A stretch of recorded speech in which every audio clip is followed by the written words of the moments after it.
வணக்கம் நண்பர்களே! Welcome to Valaikkural. நம்ம ஹிஸ்டரி டாபிக்ல ஈழம் வரலாறு பார்த்துட்டுருக்கோம். இது 5வது பார்ட். ஃபர்ஸ்ட் 4 பார்த்தா தான் அந்த கன்டின்யூட்டி புரியும். நான் டிஸ்கிரிப்ஷன்ல லிங்க் தரேன். அத பார்த்துட்டு இத பாருங்க.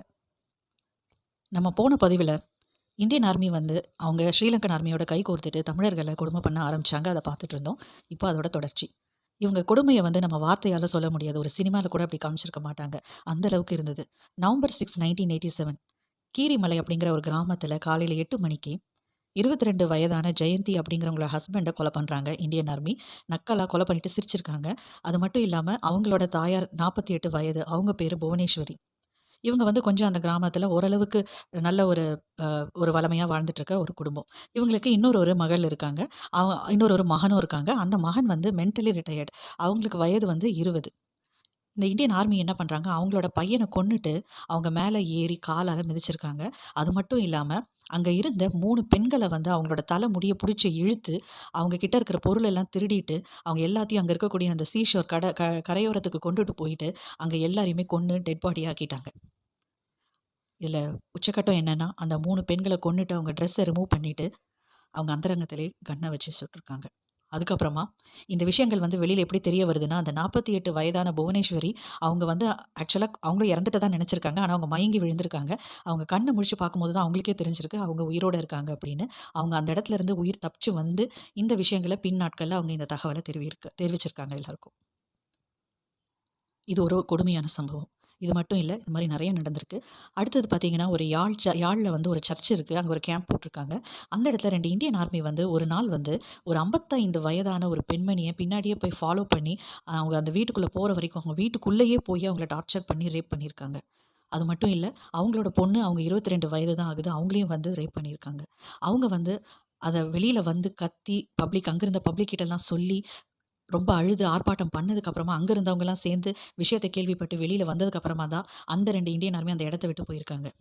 இந்த மாதிரி எல்லா பக்கமும் இருந்து பொதுமக்கள் வந்து கிட்டத்தட்ட ஒரு 400 பேர் இந்த கொடுமைகள் எல்லாம் தட்டி கேட்கணும்னு சொல்லி நேரா இந்தியன் கேம்ப நேரா நோக்கி போய் படையா போயிருக்காங்க.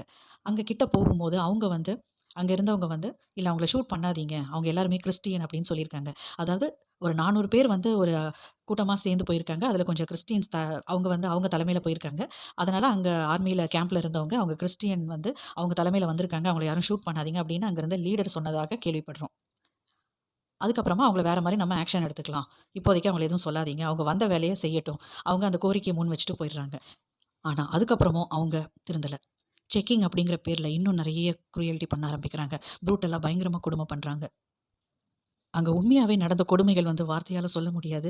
ஒரு சில விஷயங்கள வந்து தான் நம்ம பகிர்ந்துட்டு இருக்கோம். இன்னும் நெறைய இருக்கு. ஆனா அதெல்லாம் சொன்னா அது முதல்ல நம்ம சொல்றதுக்கே ஒரு தைரியம் வேணும். அந்த அளவுக்கு அவங்க கொடுமைகள பண்ணியிருக்காங்க.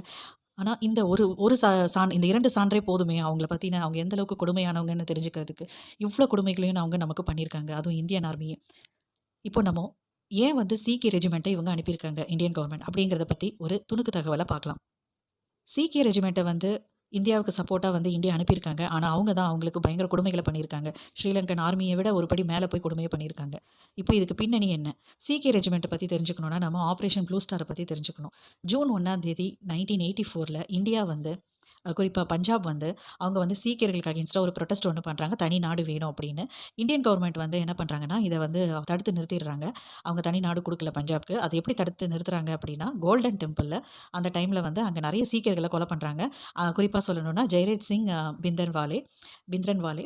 இது வந்து அதுக்கு ஒரு பேர் வைக்கிறாங்க. ஆப்பரேஷன் ப்ளூ ஸ்டார்ன்னு சொல்லிட்டு. அப்போ அந்த சம்பவத்துக்கு அப்புறமா நெறைய சீக்கியர்கள் வந்து குறிப்பா அந்த டைம்ல இந்திரா காந்தி அம்மா தான் இருந்தாங்க இல்லையா? பிரைம் மினிஸ்டரா. ஸோ அவங்க மேல பயங்கரமா கோவம் கொண்டு, அதுக்கு பதில் தாக்குதலா 2 சீக்கியர்கள் பாடி கார்டா இருந்தவங்களே வந்து இந்திரா காந்தி அம்மாவ கன் ஷாட் பண்ணியிருக்கிறதா வந்து தகவல் இருக்கு. இது வந்து ஆப்பரேஷன் ப்ளூ ஸ்டார். இப்போ 1987ல சிக்கிம் ரெஜிமெண்ட் வந்து ஸ்ரீலங்காவுக்கு வராங்க. அவங்க வந்ததுனால, அவங்க என்ன பண்ணியிருக்காங்க, தமிழ் பீப்பிள ரிவெஞ்ச் எடுத்திருக்காங்க அப்படின்னு ரிசர்ச் பீப்பிள் சொல்றாங்க. அதாவது அந்த இடத்துல அவங்க வந்து ஆப்பரேஷன் ப்ளூ ஸ்டார்ல தமிழ்நாட்டுல இருந்து தான் ரெஜிமெண்ட் அனுப்பியிருக்காங்க. அப்போ பதிலுக்கு வந்து பழி தீர்த்துக்கணும் அப்படிங்கிறதுக்காக, இப்ப வந்து சீக்கிய ரெஜிமெண்ட் வந்து இவங்க இங்க அனுப்பி, இவங்க தமிழர்களுக்கு அகைன்ஸ்டா இருந்திருக்கலாம். அப்படிங்கிற மாரி அவங்க 3 காரணத்த அவங்க வந்து முன்வைக்கிறாங்க. ரிசர்ச் பீப்பிள் வந்து இதுக்குன்னு தனியா ரிசர்ச் பண்ணி, அவங்க என்ன சொல்றாங்கன்னா 3 காரணம். ஏன் வந்து சிக்கிம் வந்து சீக்கிய ரெஜிமெண்ட் வந்து எதனால தமிழர்களுக்கு அகைன்ஸ்டா இருந்தாங்க அப்படிங்கிறதுக்கு 3 காரணத்த சொல்றாங்க.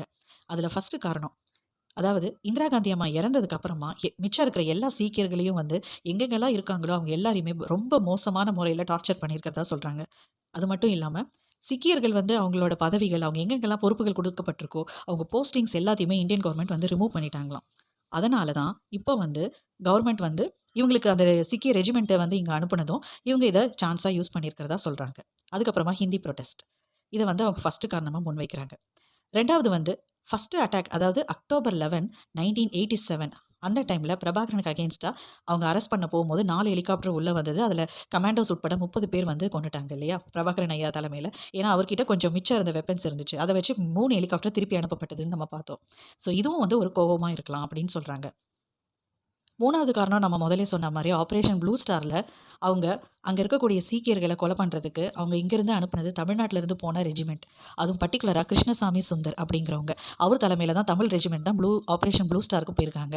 அப்ப அதனால தான் வந்து சீக்கியர்கள் வந்து தமிழர்கள் மீது ரொம்ப கோபம் கொண்டு, அவங்க சிக்கிம் ரெஜிமெண்ட் ஸ்ரீலங்காக்கு அனுப்புற சான்ஸ் கிடைச்சதுமே, அங்க இருக்கக்கூடிய ஈழத்தமிழர்கள அவங்க இந்த அளவுக்கு கொடுமை பண்ணதா சொல்லப்படுறாங்க. இந்த இடத்துல ஒரு பொதுமக்களா நமக்கு இருக்கக்கூடிய 2 கேள்விகள் கண்டிப்பா எல்லாருக்கும் இருக்கும். 1 வந்து அதாவது ஆப்பரேஷன் ப்ளூ ஸ்டார்ல அவங்க தமிழ் ரெஜிமெண்ட்ட ஏன் அனுப்பணும்? இந்தியன் கவர்ன்மெண்ட் ஏன் இந்த வேலைய செஞ்சாங்க?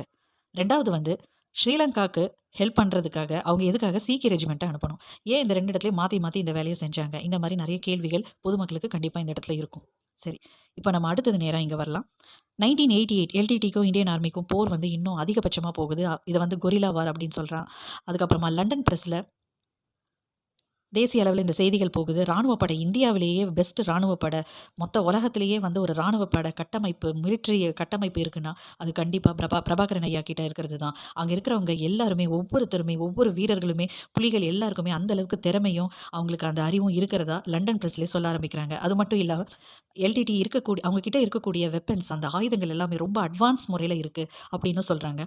இன்னொரு ஒரு சின்ன தகவலும் சொல்றாங்க. அதாவது அப்போலாம் வந்து பெருசா வந்து கம்யூனிகேஷன் அட்வான்ஸ்டா இருக்காது இல்லையா? அப்போ அவங்க அந்த தகவல வந்து பரிமாறிக்கிறாங்க. எந்த அளவுக்கு பரிமாறிக்கிறாங்க அப்படின்னா, ரொம்ப ஆச்சரியமா இருக்காம். ஒரு சின்ன குழந்தைகிட்ட தகவல குடுத்து அனுப்புவாங்க. அந்த குழந்தை இன்னொரு குழந்தைகிட்ட குடுக்குமாம்.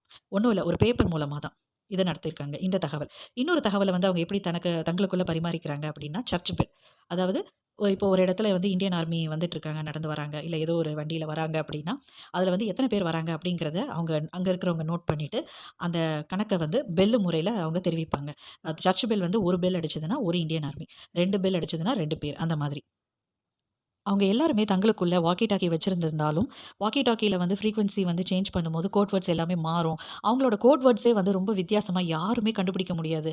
அந்த அளவுக்கு ரொம்ப ஒரு அட்வான்ஸ்டா ரொம்ப ரொம்ப ஹைலி இன்டலெக்சுவலா இருக்கிறதாவும் சொல்றாங்க. குறிப்பிட்டு சொல்லணும் அப்படின்னா ஒரு கோட் வேர்ட் இருக்கு. வீடு, கருப்பு, கம்பி இல்லை அப்படின்னு ஒரு கோட் வேர்ட். வீடு அப்படிங்கிறது இந்தியன் ஆர்மி, கருப்பு அப்படிங்கிறது தார் ரோடு, கம்பி இல்லை அப்படிங்கிறது என்னன்னா ரெயில் தண்டவாளம். ஸோ இதிலிருந்து அவங்க சொல்ல வர தகவல் ஒருத்தருக்கு ஒருத்தர் அவங்க பகிர்ந்துக்கிற தகவல் வந்து இந்தியன் ஆர்மி தார் ரோட்ல வந்து அவங்க வரல. ரயில் தண்டவாளம் வழியா வராங்க. அப்படிங்கிற மாரி இந்த மாதிரி இது வந்து ஒரு எக்ஸாம்பிள். இந்த மாரி நெறைய விஷயங்கள் வந்து கோட் வேர்ட்ஸா இருந்திருக்கிறதாவும் சொல்லப்படுது. எல்டிடியில இருக்கக்கூடிய புலிகளோட அவங்களோட திறமைகள், அவங்களோட அந்த வீரம், இதுக்கு நெறைய சான்றுகள் சொல்றாங்க. அதுல இன்னொரு சான்று என்ன இன்னொரு ஒரு உதாரணமா இன்னொரு விஷயம் சொல்றாங்க.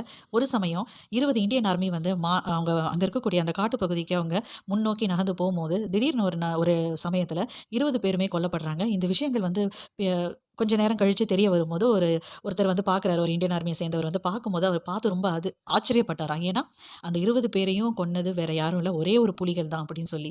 அது எப்படி அப்படின்னு அவங்க பார்க்கும்போது, அங்க இருந்தக்கூடிய அந்த காட்டிலேயே அவங்க அந்த மரத்துல ஒளிஞ்சிருந்து அவங்க தாக்கியிருக்கிறதாவும் சொல்றாங்க.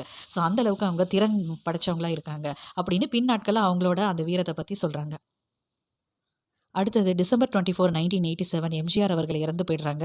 அவங்க இறந்ததுக்கு அப்புறமா போர் வந்து இன்னும் அதிகமாகுது. பிரபாகரன் ஐயாவுக்கும் வந்து இன்னும் நம்பிக்கையும் குறையுது. ஏன்னா, அவர் வந்து அதிகமா அவர் பெருசா நம்புனது வந்து இந்திரா காந்தி அம்மா. அவங்க இறந்ததுக்கு அப்புறமா ராஜீவ் காந்தி ஐயா நம்புனாரு. ஆனா, அவர்கிட்ட இருந்தும் பதில் கடிதம் வரல. அடுத்தது எம்ஜிஆர நம்புனாரு. இப்ப எம்ஜிஆர் ஐயாவும் தவறிட்டாரேன்னு சொல்லிட்டு, நம்மளுக்கு வந்து இப்போ ஆறுதலுக்கு யாரும் இல்லங்கிற அளவுக்கு அவர் வந்து நம்பிக்கை கொஞ்சம் குறைய ஆரம்பிச்சிருக்கு. இப்போ அடுத்த ஒரு சம்பவம் என்ன நடக்குது அப்டின்னா, 1989 1989ல என்ன நடக்குதுன்னா, பிரேமதாசா வந்து இப்போ ஸ்ரீலங்கால அதிபர் ஆகுறாரு.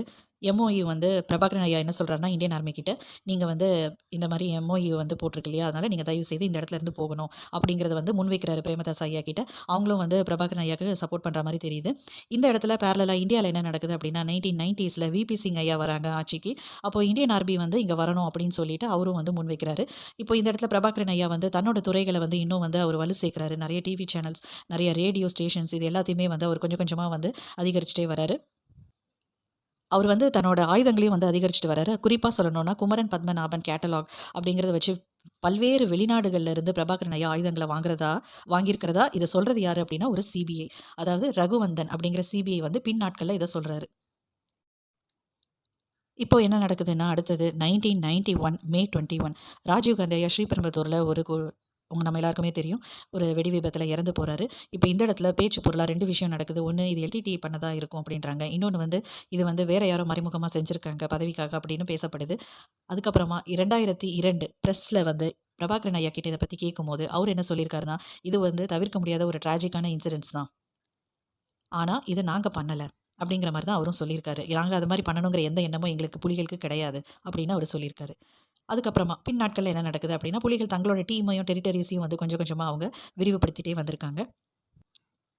ஸ்ரீலங்கால இப்ப அதிபர் மாறுனதுக்கு அப்புறமா கொஞ்சம் கொஞ்சமா அமைதியாகுது. ஆனா என்ன ஒண்ணுன்னா, ராஜீவ் காந்தி இறந்ததுக்கு அப்புறமா, அது வந்து பிரபாகரன் ஐயாக்கு என்ன பண்றதுன்னு தெரியல. ஏன்னா, அந்த அக்ரீமெண்ட், அந்த எம்ஓயு எல்லாமே அப்படியே ஒரு வாய் வழியா தான் இருக்கு. அது வந்து செயல்பாட்டுல வரல. ஆனா என்ன ஒரு ஒரு சமாதானமா போக வேண்டிய ஒரு விஷயம் வந்து இப்படி ஆயிடுச்சு அப்படின்னு சொல்லி அவர் நினைக்கிறாரு. அது மட்டும் இல்லாம, இப்ப வந்து இன்னொரு துயரமான சம்பவம் நடக்குது. அதுதான் ட்வின் டவர் எக்ஸ்ப்ளோஷன். நம்ம எல்லாருக்குமே தெரியும். இந்த ட்வின் டவர் எக்ஸ்ப்ளோஷனுக்கு அடுத்தது அமெரிக்கா என்ன நினைக்கிறாங்கன்னா, இந்த மொத்த உலகத்துல இருக்கக்கூடிய எல்லா இயக்கங்களையும் வந்து அவங்க வந்து பேன் பண்ணணும்னு நினைக்கிறாங்க. இது வந்து எல்டிடிஇக்கு ரொம்ப எதிரா இருக்கு. ஏன் அப்படின்னா, அவங்க வந்து ரொம்ப அட்வான்ஸ்டு வெப்பன்ஸ் வந்து இன்டர்நேஷனல் லெவல்ல இருந்து வாங்கிட்டு இருக்காங்க அப்படிங்கிறத நம்ம பார்த்திருந்தோம் இல்லையா? குறிப்பா UK, US, Canada, European countries இது எல்லாத்துலயுமே. இப்ப அமெரிக்கா இத பேன் பண்ணதுக்கு அப்புறமா இங்க என்ன ஆயிருச்சுன்னா, இவங்களுக்கு வந்து அந்த வெப்பன்ஸ வாங்க முடியல. இது ஒரு பெரிய பின்னடைவா வந்து பிரபாகரன் ஐயாக்கு இருந்திருக்கு. அதுக்கப்புறமா 2வது ஒரு விஷயம். இதுதான் வந்து துரோகத்துக்கு ஒரு உதாரணம்னா இத சொல்லலாம். அதாவது கருணா அப்படிங்கிறவர் வந்து எல்டிடிஇல இருக்காரு. அவருக்கு வந்து இங்க நடக்கக்கூடிய எல்லா விஷயங்களும் தெரியும். ஏன்னா, அவர் வந்து பிரபாகரன் ஐயா கூட கைகோர்த்து இங்க ரொம்ப ஒரு குளோஸ்டு பெர்சனா தான் இருந்திருக்காரு. ஆனா, அவர் என்ன பண்ணிட்டாருன்னா, இலங்கை ஆர்மிக்கு போய் சேர்ந்துட்டாரு. அது மட்டும் இல்லாம, ஒரு பிரபாகரன் ஐயா கூடவே இருந்த ரொம்ப நெருக்கமான ஒரு தலைவர். அவரு வந்து ஆண்டன் பாலசிங்கம். அவரு வந்து ஒரு ஆக்சிடென்ட்ல 2006ல தவறிட்டாரு. அதுக்கப்புறமா இன்னொருத்தர் ரொம்ப நெருங்கிய நட்பான மாத்தையா. அப்புறமா ஸ்ரீலங்கால ராஜபக்சே வந்து திரும்பவும் வந்து அவரு பதவிக்கு வராரு. பதவிக்கு வந்ததுமே கருணா அப்படிங்கிற அந்த இவரோட அந்த நண்பர் வந்து இலங்கை கிட்ட போய் கைகோர்த்துட்டு அங்க சேர்ந்துடுறாரு. இது எல்லாருமே பேக் டு பேக் நடந்ததுல பிரபாகரன் ஐயாக்கு ரொம்ப ஒரு அதிர்ச்சி, ஒரு மன உளைச்சல் ஆயிருச்சு. கூட நெருக்கமா இருந்தவங்க இறந்துட்டாங்க. கூட நெருக்கமா இருந்தவங்க இப்படி ஒரு துரோகத்த பண்ணிட்டு, எதிரணியில போய் இருந்துட்டாங்களே அப்படின்னு சொல்லிட்டு அவரு ரொம்ப வந்து அந்த இடத்துல மனசுடைஞ்சு போயிட்டாரு. அது மட்டும் இல்லாம இன்னொரு பக்கம் இப்படி யுஎஸ் இந்த மாரி யூரோப்பியன் கன்ட்ரீஸ் கிட்டத்தட்ட 25 நாடுகள் எல்லாரும் சேர்ந்து ராஜபக்சேக்கு சப்போர்ட் பண்ணியிருக்காங்க. யாருக்கு அகைன்ஸ்டான்னா, பிரபாகரன் ஐயாக்கு அகைன்ஸ்டா.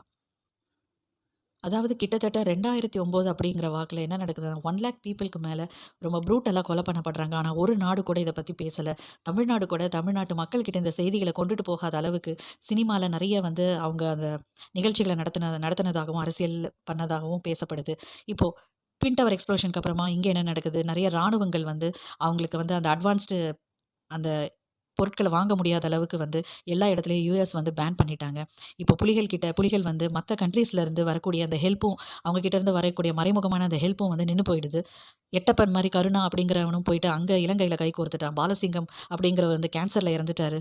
எல்லாத்துக்கும் மேல ராஜபக்சே திரும்பவும் லீடரா, அதிபரா வந்ததுனால, இது எல்லாம் சேர்ந்து நம்ம பிரபாகரன் ஐயாவ என்ன பண்றதுன்னு தெரியாம முழிச்சுட்டு இருக்கிற இந்த சமயத்துல தாங்க, மே 18, 2009 பிரபாகரன் ஐயா கொல்லப்படுறாரு. உண்மையாவே அவர் கொல்லப்படுறாரா? அப்படிங்கிறத பார்க்கலாம்.